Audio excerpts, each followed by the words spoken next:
Hello students, welcome to our online classes for the Sardar Vallabhbhai Patel English Medium School. Today we have to learn our second lesson from the computer book. That name is Introduction to the Current Development in Communication. मतलब communication में जो current development हो रही है उनका introduction बताया गया है. Okay, let's start with the first point. 2.1 is memory. ठीक है. Just as you need to memorize something, retain and recall, so does a computer. मतलब आपको जैसे भी कौन सी भी चीज़ रिटेन करनी हो, रिकॉल करनी हो, या कंप्यूटर करता है, यह कंप्यूटर करता है. Current data is committed to memory in exact details for a future reference. जो करंट डेटा जो रहता है मेमोरी में, जो फ्यूचर रेफरेंस के लिए एग्जैक्ट डेटा हमको इंफॉर्मेशन प्रोवाइड करता है. इन अ कंप्यूटर में the device use to store data for short term और a long term is called as a memory. Computer में जो डेटा स्टोर होता है वो शॉर्ट टर्म के लिए या लॉन्ग टर्म के लिए होता है, उसको मेमोरी कहते हैं. Computer memories are classified as follows. नीचे दी हुई ही टी डायग्राम में कंप्यूटर की मेमोरी आपको एक्सप्लेन की गई है. सो हम वो देखेंगे. पहली है प्राइमरी और अ मेन मेमोरी. दूसरी होती है, दूसरा पार्ट होता है मेमोरी का secondary memory. So primary memory देखेंगे. प्राइमरी मेमोरी में दो पार्ट पढ़ते हैं. पहला है रैंडम एक्सेस मेमोरी, सेकंड है रीड ओनली मेमोरी. रैम बोलते हैं और रोम बोलते हैं. रैंडम एक्सेस मेमोरी रैम में दो पार्ट पढ़ते हैं. वो है स्टैटिक रैम, दूसरा है डायनामिक रैम. ओके, तो पहला स्टैटिक रैम को एस रैम बोलते हैं और डायनामिक रैम को डी रैम बोलते हैं. ओके. सेकेंडरी मेमोरी में भी दो पार्ट पढ़ते हैं. पहला होता है रिमूवेबल मीडिया, मतलब उसमें अपना CD, DVD, floppy disk, pen drive वगैरह वगैरह आता है. दूसरा है उनमें का सेकेंडरी मेमोरी में का non removable disc, non removable memory media, sorry that is the hard disc. That जो हार्ड डिस्क जो रहती है वो अपने सीपीयू में स्टोर रहती है. तो पहली मेमोरी हम देखेंगे primary memory. Primary memory is an important part of a computer. Primary memory जो है वो कंप्यूटर का बहुत इंपॉर्टेंट पार्ट है. It is called as the main memory. उसको मेन मेमोरी भी कहा जाता है. Primary memory comes into two types. Primary memory comes into two type. दो टाइप है. पहला है रैंडम एक्सेस मेमोरी, दूसरा है रीड ओनली मेमोरी. तो हम रैंडम एक्सेस मेमोरी मतलब रैम जो है उसको पढ़ेंगे. This is a short memory which temporarily holds the program instructions and data that the microprocessor can immediately access with the processing. ये जो मेमोरी है ये शॉर्ट टर्म मेमोरी है. वहाँ पे वो जो डेटा प्रोग्राम ऑफ इंस्ट्रक्शंस जो है वो माइक्रो प्रोसेसर में टेम्पररीली स्टोर होके उस पर प्रोसेसिंग करते हैं. The number of a program that can be run simultaneously, उस पे नंबर ऑफ प्रोग्राम साइमल्टेनियसली हम रन कर सकते हैं. और the amount of information that can be access at a one time depends on the primary memory. जो amount of information जो access हो रही है एक बार में वो प्राइमरी मेमोरी में डिपेंड होता है. When you switch off computer, all the information and the data written in the RAM are erased.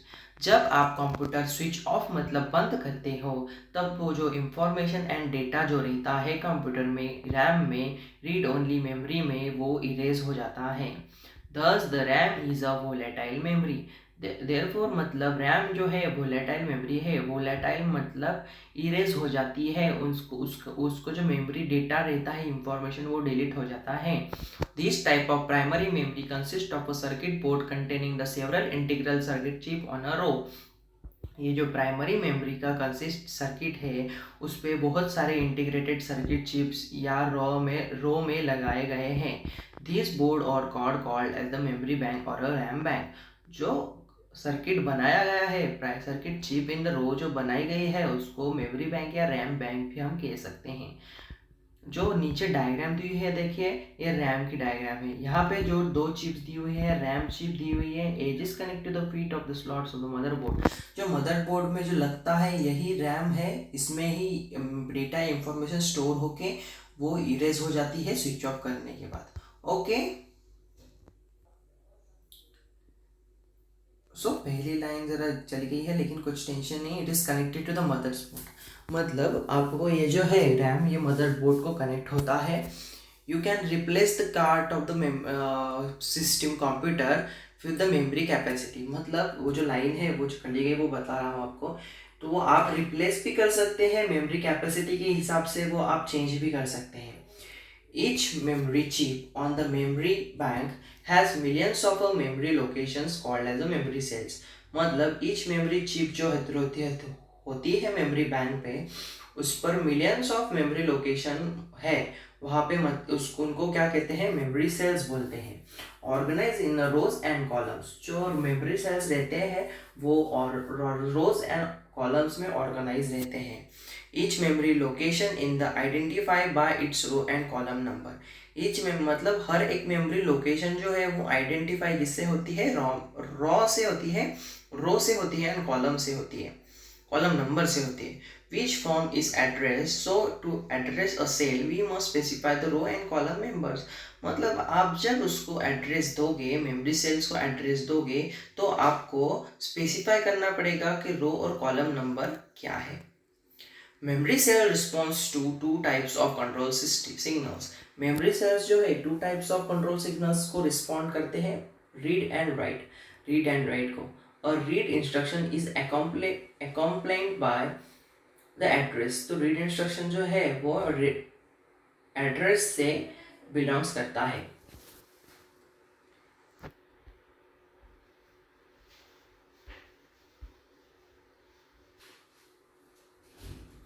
In the response to the read instruction, the memory returns the bit value store address memory cell।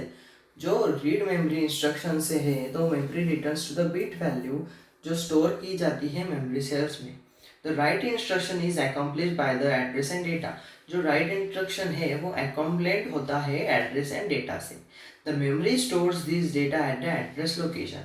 जो memory होती है वो store करती है data को उसके address location पे। Random access means that any memory location in the RAM bank can be randomly chosen and accessed next, regardless of the previous memory location that was returned to read form। random access means जो है random access, तो memory location में memory bank RAM bank में जो एक भी instruction जो है वो डेटा वो randomly choose करता है to the access next। मतलब randomly choose करता है अगले पे access करता है। ओके, सो ये डब्बे में का दिया गया है वो लीफो एंड फीफो दिया गया है, स्टैक का दिया हुआ है, ये हमको ज़्यादा इम्पोर्टेंट नहीं है। सो आगे देखेंगे हम RAMs are the two types. RAMs का हमने दो टाइप्स देखे, एस रैम देखी और डी रैम देखी। तो यहाँ पे पहले डी रैम बताया गया है, डायनेमिक रैम, और बाद में स्टैटिक रैम। ओके, तो पहला है डी रैम। डी रैम मतलब dynamic RAM. A memory cell of a DRAM consists of a one transistor and a one capacitor। DRAM में एक ट्रांजिस्टर और एक कैपेसिटर होता है। A capacitor is charged when it is a store bit value of 1। Capacitor कब charge होता है, उस पे बिट वैल्यू 1 जब स्टोर होती है तब। However, this charge immediately begins the leaking away the data in the lost of 500ths of a second। मतलब जब इमीडिएटली लीक होता है कैपेसिटर डी रैम लीक हो गया तो 500 ऑफ द सेकंड्स वो डेटा लॉस करता है। Thus the D RAM keeps completely forgetting that it tolls member in the one of 20th second of a second. जो data वहाँ पे स्टोर करता है वो फॉरगेट कर लेता है 1/20th सेकंड को। Hence, we need to visit each and every cell 15 or 16 time each second. तो हमको हर एक 50 या 60 टाइम्स उसको सेल्स को देखना पड़ता है ईच सेकेंड में। Ask what it was supposed to remember, then remind it to remember that before it forgets all। मतलब पहले तो रिमेम्बर करने के लिए बताया जाएगा, पहले उसके पहले जिसके वो डिलीट कर दे या फॉरगेट कर दे। This reminding process is called as a refreshing the memory। इस रिमाइंडिंग प्रोसेस को रिफ्रेशिंग द मेमोरी कहते हैं। The word dynamic indicates the refresh requirement of a D RAM. जो डायनेमिक वर्ड है वो इंडिकेट करता है जो रिक्वायरमेंट है डी रैम की, उसको इंडिकेट करता है। The simple structure of a transistor and capacitor pair per bit consume less space. मतलब ट्रांजिस्टर और कैपेसिटर का पेयर पर बीट हो तो उसको स्पेस कम लगता है। This allows more cells to pack per unit area, thus lowering the cost per bit of storage. इसीलिए जो more cells packed in the per unit area जो पैक्ड होते हैं, इसी के लिए उसका कॉस्ट भी पर बिट स्टोरेज से लो हो जाता है. Thus the large memories offer 256 MB to 4 GB. जो लार्ज मेमोरी रहती है वो 256 MB टू 4 GB आते तक रहती है. आर नाउ अफोर्डेबली प्राइस, जो अफोर्डेबल प्राइस में अवेलेबल है. D RAM are use in a non critical computer systems such as the personal computer and the gaming consoles. जो नॉन क्रिटिकल कंप्यूटर सिस्टम जो है वो पर्सनल कंप्यूटर और gaming consoles के लिए यूज़ किया जाता है. बी है एस रैम. एस रैम मतलब static RAM. The word static indicates the capacity to remember, मतलब उसमें जो कैपेसिटी टू रिमेंबर स्टैटिक जो है वो इंडिकेट करता है. Slow low so long as an S RAM is powered. S RAM is powered की जाती है उसमें. Unless there is a loss of electric power, वहाँ पे लॉस बहुत कम इलेक्ट्रिक पावर लॉस होती है. The data bit of any The data bit of any memory cells is written till overwritten by the write command. वहाँ पे है write command से आप memory cell written overwritten कर सकते हो. The memory cells of a SRAM consist of the 6 transistor. The memory cells जो है SRAM का, वहाँ पे हम 6 transistor बैठा सकते हैं. Okay. Each cell therefore takes up more space on a silicon chip than that of the DRAM. Each cells जो है take more space लेता है, silicon chips जो लेता है वो DRAM से ज़्यादा लेता है. Where only one transistor and one capacitor is used. Okay. Thus the SRAM has a lower number of memory cells per unit area than DRAM. जो SRAM जो है उसको जो lower number of memory cells है per unit area किससे कम है? DRAM से कम है. This lower density increases its cost per bit of storage. मतलब जो लोअर डेंसिटी है, जो लोअर डेंसिटी है उसकी cost per bit storage increase करती है एंड इसको मोर एक्सपेंसिव बताती है देन डी रैम से. However, the absence of the refresh cycle makes an SRAM faster and more reliable. The absence of the refresh cycle makes, जो refresh cycle रहती है वहाँ पे SRAM faster होती है and more reliable होती है.